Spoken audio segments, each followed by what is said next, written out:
Pemerintah resmi memberikan insentif pembelian kendaraan bermotor listrik berbasis baterai KBLBB mulai 20 Maret 2023. Bantuan subsidi pembelian kendaraan listrik roda 2 diberikan untuk 200.000 unit. Sementara untuk mobil sebanyak 35.900 unit kendaraan.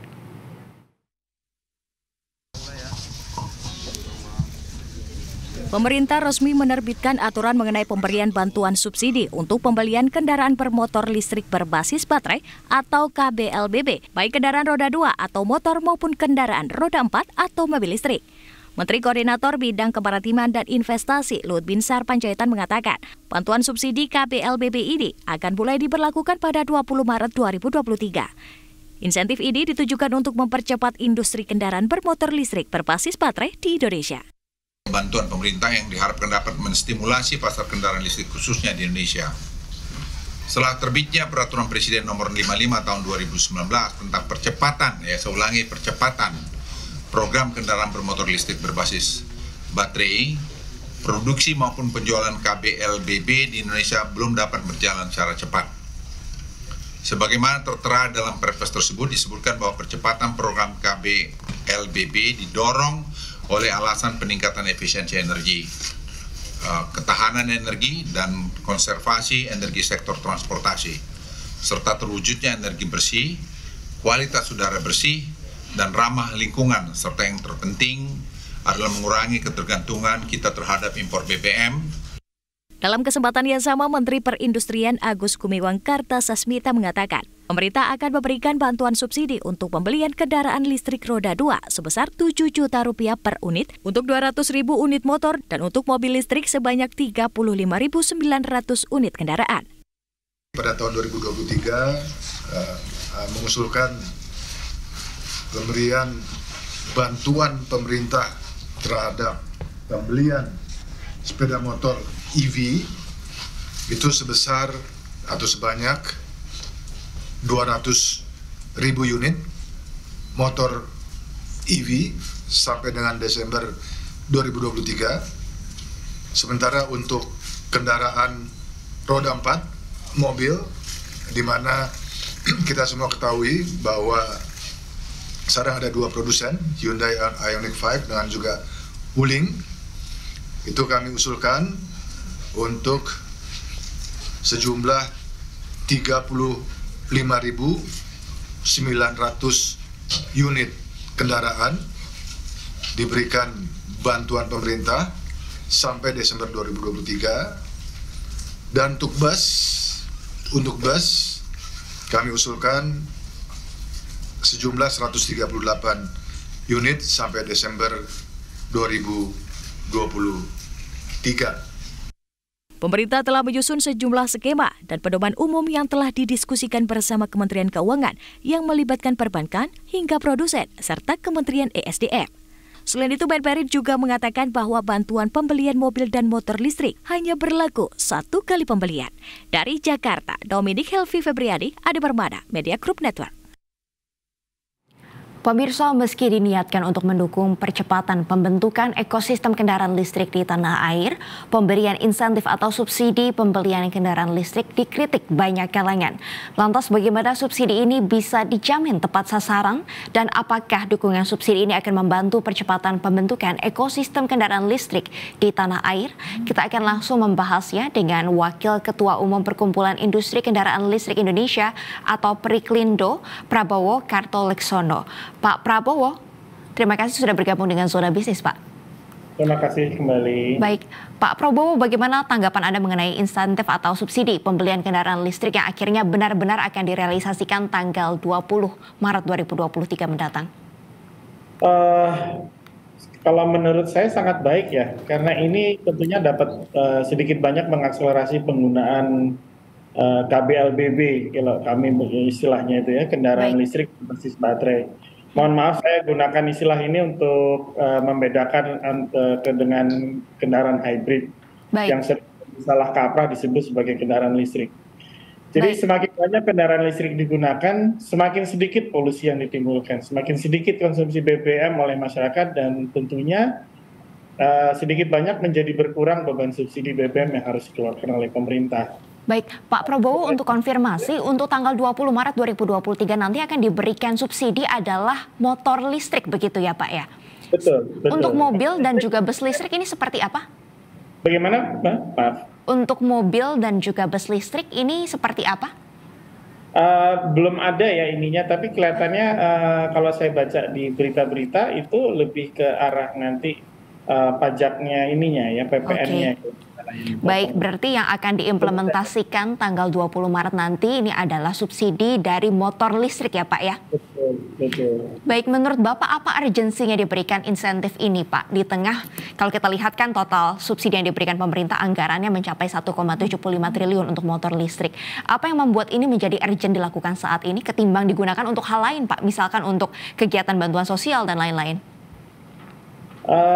Kalau menurut saya kita kan masalah yang bisa diatasi dengan banyaknya masyarakat menggunakan kendaraan listrik ini tidak hanya dari masyarakat sendiri yang pengeluarannya menjadi berkurang untuk BBM ya, karena menggunakan kendaraan listrik pasti jauh lebih hemat daripada menggunakan BBM.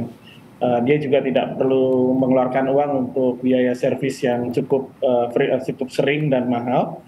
Dan tentunya ada satu hal yang mungkin sering kita lupakan, bahwa dengan kita menggunakan kendaraan listrik, polusi di jalan raya itu menjadi jauh berkurang. Oke. Jadi ini yang mungkin kita lihat efek lainnya yang mungkin tidak bisa dikuantifikasi secara langsung gitu ya Mbak ya. Baik. Karena berarti kalau polusinya berkurang, berarti juga kan penyakit ISPA juga bisa, insya Allah bisa turun, kurang lebih seperti itu. Baik Pak, urgensinya adalah salah satunya untuk bisa mengurangi konsumsi BBM di dalam negeri dan juga untuk mengurangi polusi di Jakarta. Nah, kalau dari tren penjualan motor listrik ya Pak, kita sekarang katakan motor listrik, ini seperti apa sih Pak? Apakah sebenarnya ini memang perlu dukungan subsidi dari pemerintah untuk mengenjot lebih lanjut, atau sebelum ada subsidi sebenarnya trennya ini sudah terus meningkat penjualan motor listrik Pak? Trennya sebenarnya sudah lumayan naik ya Mbak ya, cuman masih perlu ada bantuan dari pemerintah untuk mengakselerasi lagi supaya manfaatnya bisa jauh lebih terasa. Karena untuk masuk ke seseorang untuk membeli kendaraan listrik itu dia lumayan besar lah biaya yang harus dia siapkan. Jadi kalau memang pemerintah memberikan subsidi, tentunya daya jangkauan masyarakat yang bisa menjangkau kendaraan listrik ini tentunya menjadi jauh lebih banyak gitu Mbak. Berapa kisaran harga motor listrik saat ini Pak? Macam-macam Mbak, ada yang mulai di bawah 20 juta ada, sampai ada yang sampai di atas 30 juta tergantung dari kelas kendaraannya ya, dan tentunya hubungannya dengan range atau jarak tempuh yang bisa dicapai oleh baterainya. Baik, dengan adanya subsidi yang diberikan oleh pemerintah tanggal 20 Maret nanti, berarti harganya akan berkurang 7 juta rupiah atau seperti apa nanti Pak harga jual ke konsumennya? Kalau saya lihat harganya berkurang 7 juta rupiah Mbak. Jadi misalnya kalau harganya ini ya kalau saya baca ya di berita-berita, jadi berupa subsidi pemerintah berupa uang 7 juta untuk mengurangi dari harga kendaraannya sendiri. Baik. Berarti dari yang tadinya harganya 30 juta bisa berkurang menjadi 23 juta begitu ya Pak. Sementara yang 20 juta ini bisa berkurang menjadi 13 juta harga beli dari konsumennya. Baik, apakah menurut Bapak pemberian subsidi kepada produsen ini sudah tepat Pak dibandingkan kepada konsumennya langsung? Menurut saya justru di sini malah lebih mudah bagi pemerintah untuk melakukan kontrolnya ya, karena pemerintah bisa langsung mengikat si produsen untuk menjaga harganya Mbak. Jadi harga kendaraannya tuh tidak misalnya kalau umpamanya langsung diberikan kepada pembeli, nanti oleh produsen yang itu bisa saja dia naikkan jadi 7 juta lagi Mbak, gitu kan Mbak. Gitu. Jadi kan lebih, kalau ini kan pemerintah bisa lebih mempunyai kendali terhadap harga kendaraannya, karena tujuan dari pemerintah adalah membuat volume kendaraan listrik ini kan supaya secepatnya bisa besar gitu kan Mbak, karena efek diharapkan. Baik, kemarin juga Menteri Perindustrian Agus Gumiwang mengatakan kalau bisa jangan sampai naik nih harganya karena sudah diberikan subsidi oleh pemerintah. Apakah dari pelaku usaha Pak dari industri kendaraan listrik atau KBLBB ini sudah bisa memastikan bahwa harganya tidak akan naik selama pemberian subsidi ini, Pak? Itu kan banyak faktornya ya, kenapa harga kendaraan bisa naik, antara lain faktor nilai tukar mata uang asing terhadap rupiah. Baik. Jadi kadang-kadang memang tidak bisa dihindari. Cuman kalau memang seperti ini, kalau produsennya sendiri ingin mendapatkan atau berpartisipasi dalam program pemerintah yang memberikan subsidi ini, tentunya mereka harus sudah memikirkan lonjakan kenaikan harga dari kendaraan produknya dia. Baik, kalau kita lihat dari komponen motor listrik itu sendiri, Pak, yang komponennya paling rawan naik harga tuh sebenarnya apa, Pak? Baterai. Baterainya, Pak? Baterainya, betul. Karena kendaraan listrik ini menjadi primadona ya, di mana-mana menjadi pelaku itu, karena bukan hanya di Indonesia, itu ada hampir di seluruh dunia. Otomatis demand dari baterai itu meningkat. Nah, baterai itu rata-rata kan menggunakan litium ya, baterai itu kan menggunakan litium. Nah, litium itu kan terbatas produk ininya.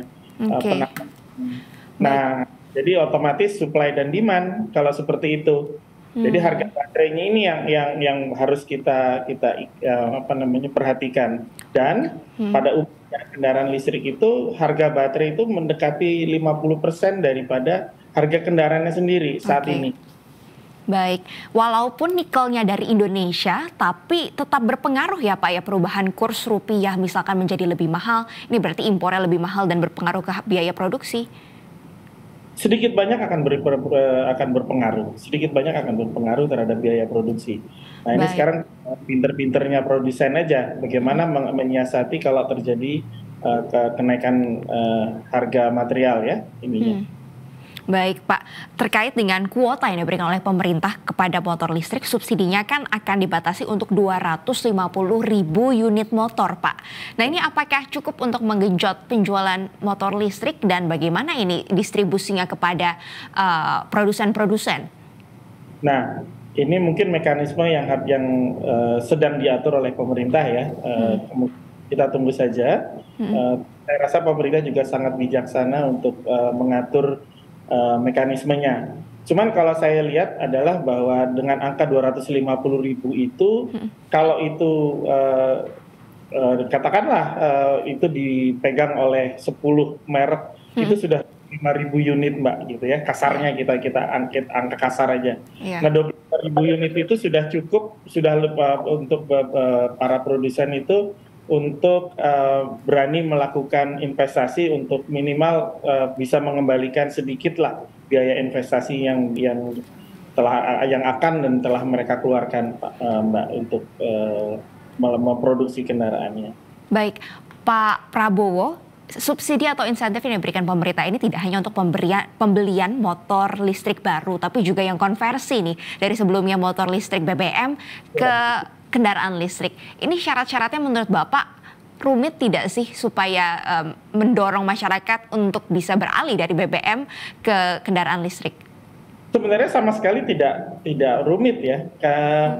Jadi kita juga harus ingat bahwa mengkonversi kendaraan ICE dan bensin ya itu ke listrik itu kan tidak semudah apa yang kita duga gitu ya. Tidak sekedar mencopot mesinnya terus kemudian masang baterai dan motor. Tidak semudah itu karena ada beberapa faktor yang harus kita perhatikan dengan seksama, antara lain masalah keselamatan. Bukan keselamatan pengendaranya saja, tapi juga penumpangnya dan juga keselamatan dari pemakai jalan. Itu harus dipikirkan. Nah, pemerintah saya rasa sudah sangat tepat. Pemerintah bilang siapa saja boleh mengkonversi, tapi berupa bengkel yang nanti disertifikasi oleh pemerintah. Oke. Itu sudah ada listnya Pak, bengkel mana saja yang bisa digunakan untuk konversi? Ada beberapa yang sudah ya, kalau saya tidak salah dengar terakhir ada 5 bengkel yang sudah sertifikasi. Dan mereka yang nanti berhak untuk atau wajib lah, berhak atau wajib yang mengurus surat-suratnya ke ke aparat terkait. Jadi sekarang saya punya motor, terus kemudian saya mau robah, nanti mereka yang wajib untuk menguruskan surat-suratnya, Mbak. Jadi itu menjadi motor listrik, jadi ada plat strip birunya nanti ya. Baik, berarti sebenarnya tidak rumit ya Pak ya, bisa dilakukan oleh seluruh masyarakat jika ingin konversi dari kendaraan BBM ke kendaraan yang berbasis listrik, terutama untuk motor. Pak Prabowo, dengan adanya insentif dan juga subsidi dari pemerintah ini, berapa persen Bapak optimis bisa terjadi kenaikan penjualan Pak di tahun 2023 ini?